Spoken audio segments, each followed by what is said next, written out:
Hello South Africa. Today is Tuesday, August 16, 2022, and here are the top 6 stories that have made headlines for today. Police caught on camera brutally beating a man.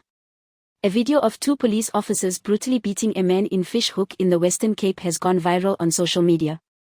In the video, the 2 police officers are seen standing over a man on the ground and repeatedly beating him with a baton. The video was captured by a shocked public member who kept asking the police to stop beating the man. The man is heard in the video screaming for help. Zuma backed by diamond dealer with 100 million rand frozen by the state. Have we found Jacob Zuma's biggest fan? Louis Liebenberg has made an appearance at the Supreme Court of Appeal in Bloemfontein, as Msholozi fights a decision to overturn his medical parole from prison. Indeed, it's not the first time the pair have put on a united front this year. Back in April, Liebenberg gifted 2 Nguni cattle to Zuma at his residence in Kendler.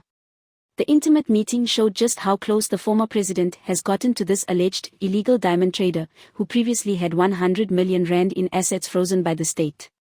The DA have also sent a delegation to Free State, and John Steenhuisen insists that Mr. Zuma was the beneficiary of special treatment. Very cold weather predicted this week in parts of South Africa. Very cold weather is still expected on Monday and the rest of the week in several parts of the country. The South African Weather Service, SAWS, issued a weather advisory for Monday. Angora and small stock farmers are advised to shelter small stock until Monday.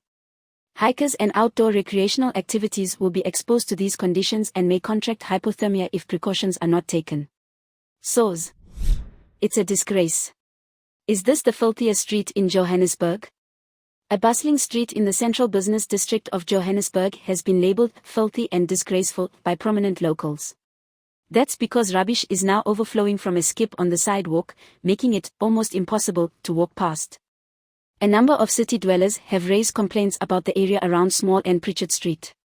Indeed, the actual location of this mounting trash pile is another source of disbelief. It sits right outside the High Court of Johannesburg, with legal officials often impeded by its presence. Some of the country's top attorneys, advocates, and even judges have to walk past this municipal mark of shame, as do thousands of commuters and residents throughout the course of a working day. Some Gatwal residents have taken to venting their frustrations online. 4th lab confirmed monkeypox case detected in South Africa. The Ministry of Health announced that the 4th laboratory confirmed case of monkeypox has been detected in South Africa, in a statement on Monday, August 15. Health Minister, Dr. Joe Fowler, said the case was identified through laboratory testing. The patient is a 28-year-old man from the Western Cape with a history of travel to Spain. The patient reportedly returned to South Africa in the second week of August 2022.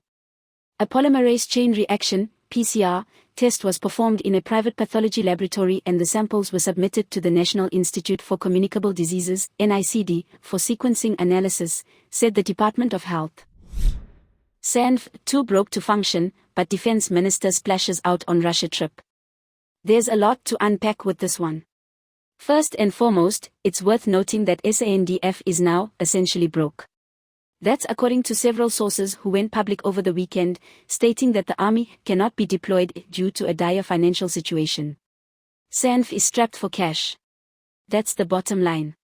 The military is allegedly unable to buy parts for vehicles, and they have run out of spares that they can take from other armored motors in their fleet.